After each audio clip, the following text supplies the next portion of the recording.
안녕하세요. 제도권 주식 분석입니다. 자, 설날을 맞이해서 좀 편한 시간을 준비를 해봤습니다. 재테크 변천사를 바탕으로 여러분들도 그동안의 과정들을 한번 돌이켜 보시면서 어떤 식으로 시드를 모아가야 될지에 대해서 한번 인사이트를 얻어보셨으면 좋겠습니다. 아시다시피 주식 유튜버로 4년 정도 활동을 했고요. 그 다음에 ETF랑 재테크를 소개하면서 2년 정도의 시간을 보냈습니다. 주식을 안 하면서 느낀 거는 삶이 너무 편안해졌어요. 그러면서 해외 ETF를 모아가는 과정에서는 주식수만 모아가면 알아서 배당을 주고 시드를 굴려주기 때문에 아주 편안한 삶을 보내고 있습니다. 이제 1억부터 약 3억이 안 되는 자금까지 모아갔던 과정들에서 시행착오도 많았거든요.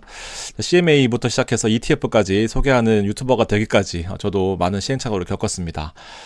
은행 예금을 먼저 보시면 은행 하시는 분들도 많아요. 그렇지만 기준금리가 하락 그리고 하락 국면으로 접어들면서 은행 예금에 대해서는 사실 좀 적은 금리인 게 사실입니다. 그러면서 기본금리도 많이 낮아졌기 때문에 우리 한창 히트였던 NH 고향사랑 기부금, 고향에다가 기부하면은 추가적으로 금리를 주던 상품인데 2.6에다가 기부하면 3.25니까 아무래도 많이 적은 게 사실입니다. 자, 그러면서 찾을 수 있는 게 보통 증권사를 통한, 은행을 통한 ELS와 ELB 포트폴리오인 거죠. 일정한 조건이 되면 금리를 많이 주고 일정한 조건이 되지 않으면 손실을 크게 입히는 게 바로 ELS입니다. 그래서 이자를 지급하는 조건에 맞아야만 준다라는 건데 조건에 안 맞으면 원금을 보장해 준다라는 형태가 바로 ELB인 거죠. 대부분 1년 이내에 상환 가능성이기 때문에 만기가 짧고 정기예금보다 금리가 많으니까 ELB를 많이 선택하시는 게 트렌드였습니다. 키움증권에서 데이트를 쳤던 ELB가 바로 삼성전자를 조건으로 해서 5%를 주는 ELB 상품이 있었습니다.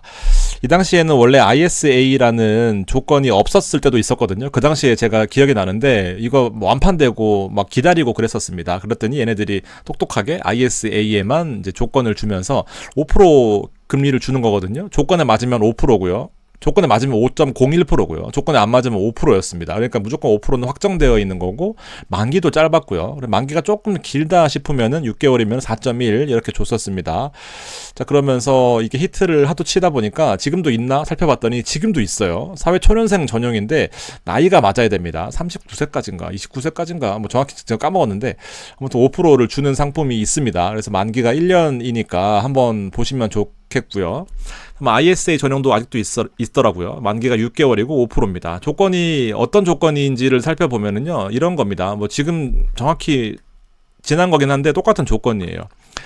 삼성전자가 5.01이 만기 때 넘어가게 되면은 200%가 넘어가게 되면은 5.01이고요. 만기 때 200%가 안 되면은 5% 주는 겁니다. 5%는 확정 금리인 거죠. 삼성전자가 지금보다 2배가 될 가능성이 뭐 있을지 없을지는 모르겠지만 어쨌든 5.01 5%니까 메리트가 있습니다. 조금 기간에 따라 조금 금액에 따라 제한들을 조금씩은 다르긴 하겠지만 어쨌든 이런 상품들이 아직도 있다라는 거 살펴보시면 좋겠고요.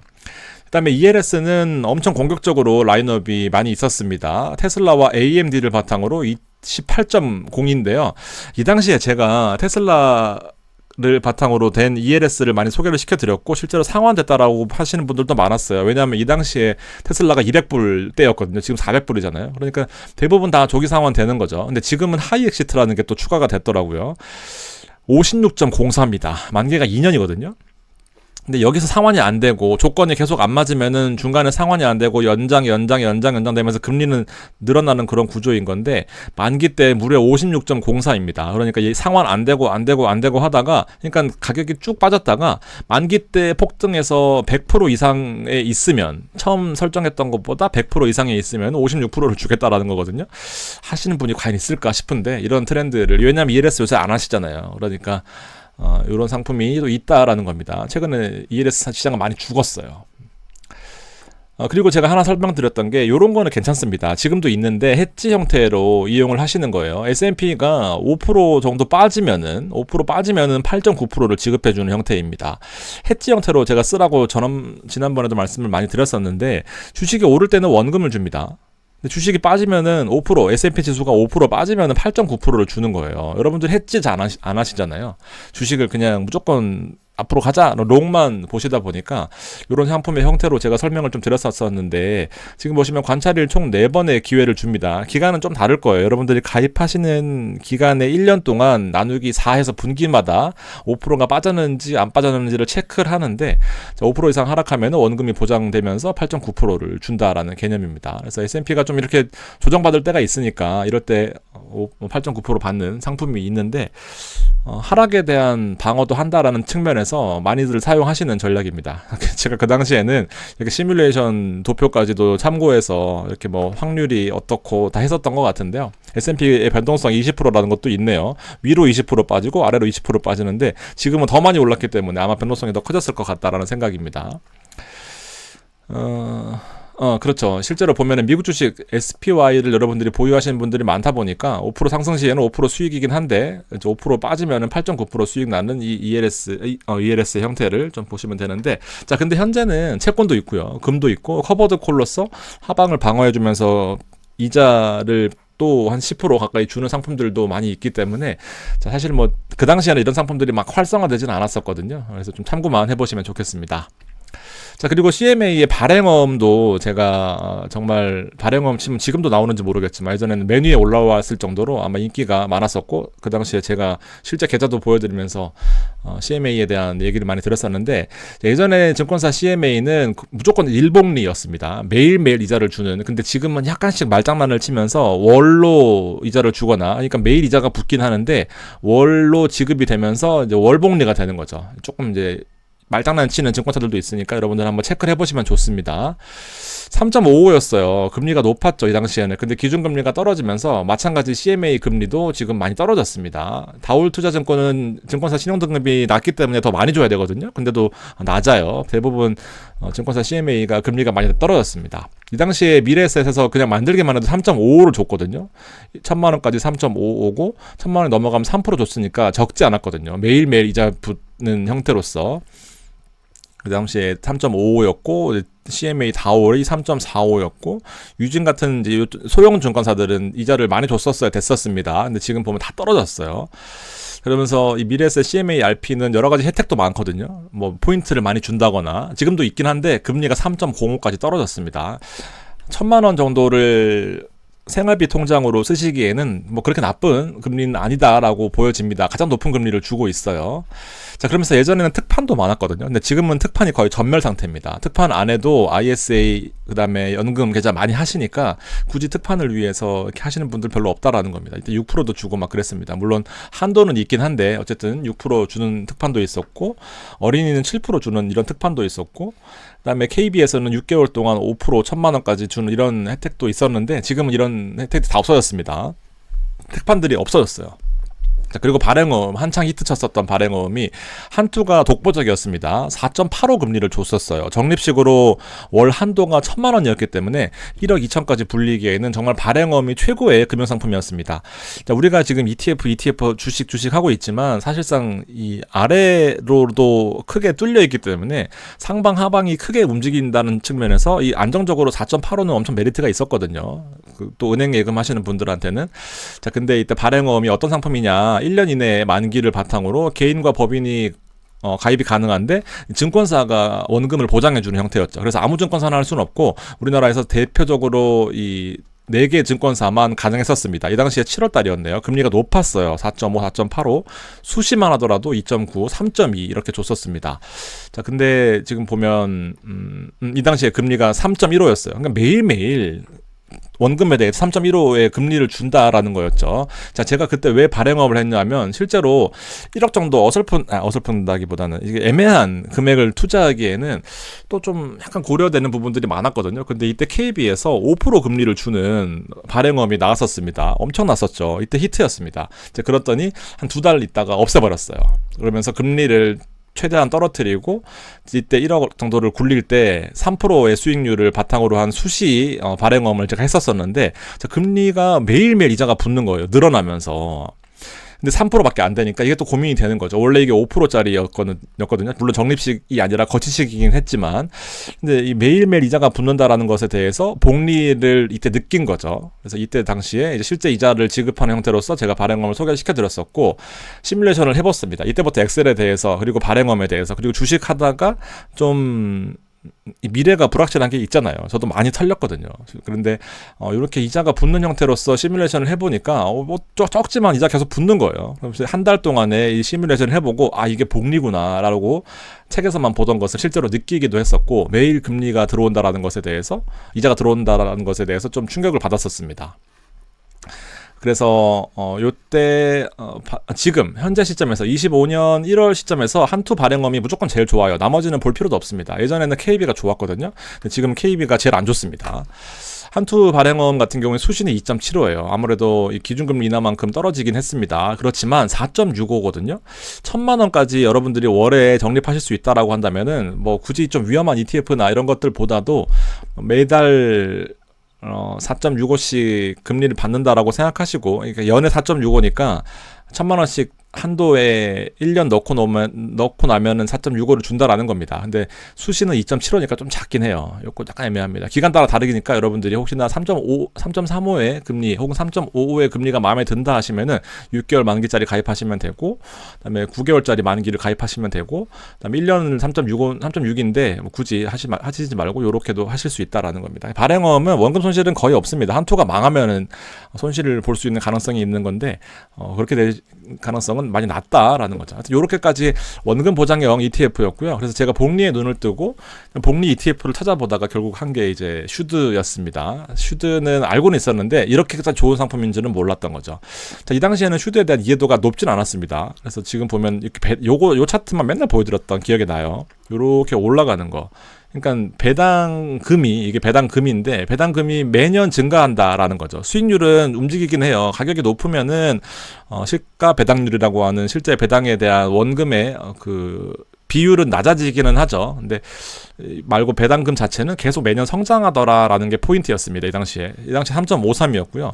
이때는 액면 분할을 하기 전이었습니다. 액면 분할, 우리 주식 분할이라고도 하는데 10분의 1로 낮췄었어요. 3분의 1로 낮췄었어요. 근데 3분의 1 낮춰서 25불인 거죠. 지금 현재 28불까지 올라가긴 했지만 이 당시에 가격은 높았었습니다. 근데 작년 12월에 3분의 1로 낮추면서 지금 현재 20불대를 형성하고 있는 거죠. 자, 근데 목표했던 게 이제 배당 성장률이 얼마나 증가할 것이냐라는 건데 5년 동안 13%나 오른다고? 이게 연봉 상승 기준으로 13%씩 오른다는 거니까 이게 메리트가 있었다라고 느껴졌었습니다. 그래서 참 어설프게 이때 방송했던 기억이 나는데, 이 당시에는 슈드에 대한 어떤 이해도가 낮았었을 때인데 가장 중요했던 게 이제 어떤 상품인지를 좀 살펴보는데 3개월마다 배당 주는 거였고, 시가총액도 뭐 25, 32니까 나쁘진 않았었는데 이제 배당 성장한다 이런 소문이 나다 보니까 5,100만 달러에서 680억 달러까지 올랐습니다. 몇 배가 오른 거예요. 그러면서 한국판 슈드가 대박이 나기 시작한 거죠.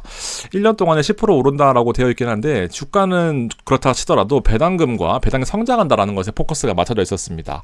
제가 그때 시뮬레이션 했던 것이 기억이 나는데, 기간은 10년 동안에 매달 1,000불씩 넣었을 경우에 S&P가 이 당시에 8배 올랐었거든요. 지금 4,800이니까 이 당시보다 지금 6,000이니까 더 오르긴 했는데 이때만 하더라도 8배밖에 안 올랐었습니다. 근데 보면 퍼포먼스를 8배도 작은 건 아니죠. 근데 퍼포먼스를 비교해보면 VOO가 S&P 500에 투자하는 거고 이게 슈드인데, 자 보세요. 별 차이가 안 나요. 솔직히 28만 불이면 2억이라고 3억이라고 치고 3억이라고 치면은 큰 차이가 안 납니다.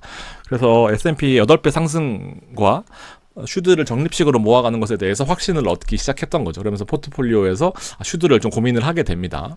보면은 아무래도 배당이 좀 적다 싶을 수 있으니까 이 당시에 고민했던 게 딱 3가지였어요. 제피입니다. 지금 제피도 많이 모았거든요. 제피랑 슈드 그리고 VOO였는데 제피는 이때 당시에 배당을 10% 가까이 줬었습니다. 근데 주가는 안정적으로 움직였었고, 슈드는 주가 움직임은 별로 없었지만 배당이 성장한다라는 포인트고, 얘는 S&P 500에 투자하다 보니까 이 3가지로만 포커스를 맞췄었어요. 지금이야 뭐 많은 다양한 포트폴리오가 있었지만 이렇게 3가지를 좀 조언을 해드렸던 게 기억이 납니다. 이 폰트가 옛날에 쓰던 폰트거든요. 이렇게. 그래서 근데 이 당시에는 제가 늘 그랬듯이 리스크를 좀 고려해봐야 된다라는 겁니다. 배당이 생각보다 별로 안 됐었어요. 배당이 생각보다 별로 안 됐었고, 23년 12월, 23년 9월, 와, 23년 때 했었구나. 지금 25년이니까 1년을 한 거죠. 근데 1년 넣고 보면은 3% 오고 성장을 한다라고 가정하더라도 지금 보면 너무 적죠, 이자가. 연에 2천이니까 5억을 넣었을 때입니다. 5억을 참고로. 그러면 2천입니다. 1억을 넣었을 경우에 440만 원이 나오는 거고, 연으로 치면은, 그러니까 1억을 넣어도 1년에 50만 원도 채 안 됐었던 거네요. 44만 원이었네요. 1000만 원이면은. 그래서 월에 3만 원밖에 안 나오는 거죠. 1000만 원이면 슈드를 할 필요가 없습니다. 지금 뭐 자극적인 말씀 드릴 필요는 없어서 말씀 안 드리지만 1000만 원이면 슈드 하시면 안 돼요. 1억 정도 되면은 또 모르겠지만 이거는 좀 더 공격적으로 자산을 불려야 될 필요성이 있다라고 봅니다. 연금과 ISA를 바탕으로요. 이렇게 이제 시드를 좀 했었는데 지금은 그 당시보다 많이 상황이 좀 바뀌었던 게 있죠. 자, 아무튼 고려해봐야 될 게 지금도 마찬가지 그때도 그랬지만 현실적으로 자본이득을 누려야 될지 아니면 배당소득을 누려야 될지에 대해서 여러분들이 좀 고민을 해보셔라라는 거죠. 시드가 작으면은 이거 언제 불리고 있습니까? 3만 원씩 불려가지고는 답이 안 나오니까 이거는 다른 좀 노력을 해봐야 된다라고 말씀드렸던 것 같아요. 3%밖에 배당이 안 되니까. 그리고 사실 이때 진짜 열심히 공부 많이 했던 것 같은데 세금 부분도 좀 고민을 해봐야 되고 해외 주식 양도세도 있죠. 그다음에 환율도 좀 고민을 해봐야 됩니다. 이 당시 환율은 되게 좋았어요. 근데 지금 보니까 지금 1430원까지 올라갔다가 떨어지는 게 1430원인데 1억을 투자했을 때 이자가 400만 원밖에 안 된다라는 거. 5억 해봤자 2천만 원밖에 안 되는데 이 당시에도 그래도 종합소득세 내야 되고 세금도 수수료도 있고 양도세. 이때는 지금처럼 수수료가 대부분 무료가 아니었습니다. 비쌌었어요. 양도세도 있고 세금도 좀 고려를 해봐야 되는 거고 배당소득세, 한국판도 좀 비교를 해봐야 되고 ETF 수수료도 만만치 않았습니다. 한국판에서는 환율과 환전 수수료 팁. 환율 수수료가 이 당시에 되게 비쌌거든요. 눈 가리고 아웅식이었어요. 왜냐면 환율에 대해서 아무래도 이해하기가 어려운 때가 있었잖아요. 우리 또. 근데 왜냐면 전신원 확률, 그다음에 고객이 돈 넣었을 때 환율에 대해서 아니면 실제로 증권사에서 환전하는 거랑 은행에서 환전하는 거 다 달랐거든요. 근데 지금은 대부분 90%, 95% 정말 VIP는 100%까지도 우대해 주니까 이 부분들에서 좀 참고하시고 메리츠는 지금 100% 우대라고 하더라고요. 본인이 환전 수수료에 대해서 토스 같은 경우에 4시 반인가 넘어가면 50% 우대밖에 못 받거든요. 이거는 들어가자마자 진짜 말 그대로 좀 보태서 개손해입니다. 개손해. 토스는 이쁜 쓰레기예요. 그냥 참고만 하시면 됩니다. 한 10만 원 넣어놓고 참고만 하시면 돼요. 정말 사기꾼들입니다. 근데 인터페이스가 워낙 좋다 보니까 저도 활용을 하는데 지금은 대부분 증권사가 이렇게 눈 가리고 아웅식은 못할 거예요. 똑똑해지셔가지고 고객분들이 이렇게 하더라도 만만치 않다라는 거. 이런 것들을 좀 고려해보고 하자라는 겁니다. 이때는 리스크도 참 많이 고려해드렸었네요. 그래서 복리 진짜 장기 투자해본 사람이 우리나라에서 100명 중에 한두 명밖에 없으니까 좀 생각을 좀 해보자라는 거였는데 지출 곡선, 돈이 무조건 드니까 많이 드니까 이렇게 장기 투자를 할 수 있겠느냐, 배당이 지속될 것인가에 대해서도 의문이었고 금리는 어떻게 반응할 것인가. 금리가 이때 한창 막 올라갈 때였으니까 포모도 견딜 수 있었겠는가. 이때 AI가 23년도 초부터 붐이었고요. 생애 주기별 라이프 사이클을 이런 것들을 슈드나 복리 투자할 때 좀 고민을 해봐야 된다라는 거였습니다. 물론 이렇게 좋지만 이건 나스닥 TQQQ는 3배 레버리지, 나스닥의 3배 레버리지고 얘는 슈드인데 똑같은 기간에 투자를 해봤을 때 슈드는 1000불씩 들어갔을 때 28만 불이고요. TQQQ는 기간을 안 적어놨네. 기간 정확히 기억 안 나지만 150만 불입니다. 그러니까는 이런 것들을 견딜 수 있을 것인가. 내 성격상 저는 이거를 못 견디기 때문에 포트폴리오를 나눈 거예요. 근데 뭐 안전하게 불릴 수 있으면 이걸 택하겠다 하실 수도 있잖아요. 근데 이렇게 이런 것들을 볼 때 뽕모가 오면서 중간에 확 팔고 다른 거 하면은 그 기회비용 날리는 거 아니겠습니까? S&P의 퍼포먼스 섹터별로 보면은 뭐 S&P 이거 뭐야 이거? 인더스트리스인가? 헬스케어. 산업별로 계속 1등 섹터가 바뀌었기 때문에 S&P는 장기 투자할 때 좋다라는 것을 말씀드리고 싶었던 것 같습니다. 헬스케어가 올랐던 거, 그 다음에 IT가 올랐던 거, 이거 잘 모르겠네. 유틸, 컨스트럭션, 건설주인가 보네요. 이렇게 섹터별로 계속 올랐던 게 다르니까 S&P는 장기 투자할 때 적합하다라는 것을 말씀드렸던 것 같습니다. 아무튼 이렇게 좀 보시고, 그래서 SPY와 S&P나 QQQ를 같이 모아가시는 분들이 많거든요.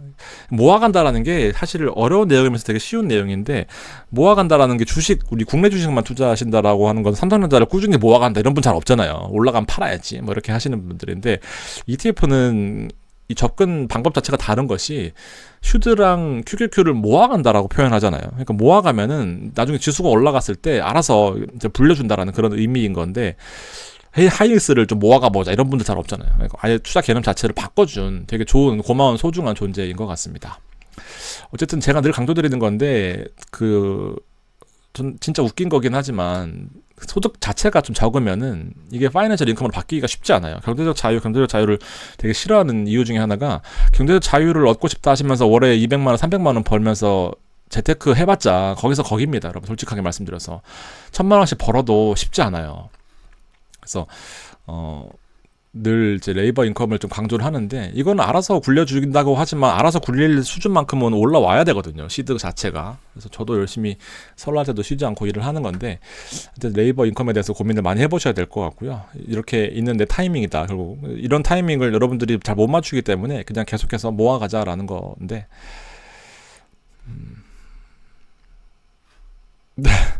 시간 가치와 복리가 주는 힘이 있기는 한데 기간과 목표부터 세워야 됩니다. 그래서 제가 그 목표를 세우기 위해서 여러 가지 시뮬레이션을 많이 해드렸잖아요. 그래서 이때도 이게 1년 반 전인가 하여튼 뭐 그런데 지금 와서 봐서도 크게 바뀌지 않은 것 같습니다. 일단 저는 이제 기간 목표를 20년 세웠고 목표도 일단 5억입니다. 5억. 그러니까 5억 했을 경우에 월에 400만 원 나오는 그 시나리오 많이 보여드렸잖아요. 이제 그렇게 좀 보시면 될 것 같고 이제 모아가는 과정입니다. 지금도 슈드 제피는 계속 사고 있고요. 폰트가 좀 세련되게 바뀌었네요. 앞에 걸 쭉 보다가 보니까 주식 계좌 여러 개 만들어 놓고 왜냐면 한 계좌에다가 하는 거는 솔직히 옛날에는 이해를 잘 못했거든요. 계좌 하나만 해서 슈드 많게 해서 운영하지 왜 이제 계좌를 두세 개씩 만들어가지고 저렇게 하나 싶었는데 참 장점이 많습니다. 계좌를 나누는 것에 대해서 포트폴리오에 대해서 좀 고민을 해보시고 ETF 모으는 계좌는 따로 있습니다. 그래서 2억 3천으로 시작한 배당 계좌가 지금 한 2억 조금 빠졌어요. 2억 6천 정도 된 것 같습니다. 매달 이렇게 배당이 나와요. 400불 나오고 슈드는 분기별로 한 1000불 정도 나옵니다. 그래서 슈드는 아무래도 배당 목적으로 하기에는 좀 작습니다만 앞으로 커지는 것에 대해서 좀 고민을 해보는 거죠. 1년간 8% 주가도 올랐지만 얘는 솔직히 안 오른다라고 봅니다. 저는 슈드는 솔직히 가격적인 측면에서는 메리트가 별로 없다라고 봐요. 왜냐면 얘가 8% 아무리 지가 올라봐야 나스닥 30% 올랐죠. 그리고 1년 동안에 우리 코덱스 서학개미 같은 경우에는 90%가 올랐습니다. 8% 올랐어요. 이게 현타가 오는 거거든요. 타미당 2호도 20% 넘게 올랐잖아요. 그러니까 이런 측면에서 좀 보면은 슈드는 못 모읍니다만 이게 제가 늘 말씀드렸던 것 결국 잃었을 때 회복이 안 되는 거죠. 얘네들은 반대로 빠질 수 있다라는 거거든요. 빠질 수 있어요. 빠질 수 있습니다만 슈드는 그런 10년 동안 안정적으로 우상향했던 종목들에만 들어왔기 때문에 빠질 염려가 거의 없다라고 봅니다. 근데 빠지면은 회복하는데 너무 힘들잖아요. 차라리 안 하는 것만 못한 거 아닙니까? 결과적으로 솔직하게 말씀드리면 안 하는 것보다 못한 거고 30% 빠졌다 그러면 회복하는데 4년 걸리잖아요. 그것도 7%씩 얻었을 때 안 하는 게 차라리 그냥 지갑에 넣어놓는 게 나을 수 있죠. 그래서 그런 측면에서 슈드는 메리트가 있는 거고요. 성장한다라는 측면에서 이때 배당이 0.4달러 10년 전에 지금 1달러인데 또 10년 뒤는 2.6달러 페이스니까 지금 빨리 사놓으면은 26달러 때 지금 주가가 얼마지? 28달러인가? 27달러에 때 사놓으면은 지금 1달러밖에 배당을 안 주지만 또 10년 동안 배당이 성장해서 2.6달러 주면은 벌써 좀 약간 감이 좀 서는 거죠. 배당 수익률이. 왜냐하면 10년 동안에 11% 성장하고 5년 동안 성장한다라는 측면에서 보면은 지금 3.64밖에 시가 배당률이 형성이 안 되어 있지만 가격이 올랐기 때문이거든요. 가격이 빠지면 이게 한 5% 되죠. 또 근데 시가 배당률 측면에서 보면 주가가 좀 빠지는 게 좋은 건데 또 주가가 안 빠지니까 주가도 먹고 배당도 늘어난다라는 측면에서 보면은 대략 지금 1억만 투자하더라도 지금 100만 원밖에 안 되지만 월 생활비가 타미당으로 바꿨을 때 근데 지금 나중에 10년 뒤에는 200 이상은 나오겠다. 2억 넣어놓으면 400원 나오겠다 생각이 드는 거죠. 그렇게 해서 시드를 불량하는 측면에서는 당장의 타미당 인컴보다도 슈드가 나을 수 있습니다. 10년 정도를 놓고 보면요. 그렇게 좀 생각합니다. 자, 그리고 스파이를 모아가면 되지 왜 자꾸 슈드를 얘기하냐라고 하시는 분들도 진짜 절반 되거든요. 근데 이렇게 오르는 측면에서 내가 이거를 저점에서 고점까지 마찬가지입니다. 여기서 사면은 분명히 여기서 팔 거 아닙니까? 여러분들 패턴이 저와 크게 다르지 않을 거라고 생각하는데 여기서 올라가다가 진짜 안 되겠다 하면서 들어가는 게 보통 이 시점이거든요. 여기서 또 팔잖아요. 안 되겠다. 저점을 보니까 떨어지겠네. 또 올라가면 사고 팔고 못해요. 그러니까는 이렇게 꾸준히 모아가는 측면에서 이렇게 변동성 큰 거는 내 마음이 온전치 못하기 때문에 실제로 이런 스트레스를 받지 않고 꾸준히 모아가면 앞서 보셨던 것처럼 스파이와 슈드를 10년 동안 비교해보면 큰 차이가 안 나거든요. 그게 바로 배당 성장 때문입니다. 1.1% 배당이 성장하는 거, 6%씩 성장하는 것과 3.6%의 수준의 배당이 10%씩 성장하는 것에 대해서 10년 동안 놓고 보면 이게 별 차이가 결국 끝에서 만난다라는 거죠. 정말 내가 트레이더로서 어떤 그 감각이 있어서 여기서 사고 모아간다라고 하면 모르겠지만 제가 보기엔 잘 못 봤습니다. 그런 분들을요. 그래서 돈을 어느 정도 모으거나 시드를 모으는 과정에서 포모도 느끼지 않고 그리고 해지도 되면서 그리고 배당까지 챙기는 게 이 7%의 배당 포트폴리오거든요. 이게 진짜 고민을 많이 한 거고 실제로 책도 많이 팔렸어요. 그리고 지금 성과는 1년에 20%가 넘어갑니다.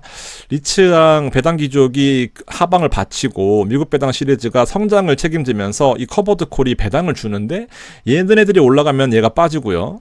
얘네들이 올라가면 또 얘가 또 빠질 겁니다. 그러면서 가격 변동은 장기적으로 거의 스테이블하게 움직이면서 배당이 7%가 나오는 포트폴리오입니다.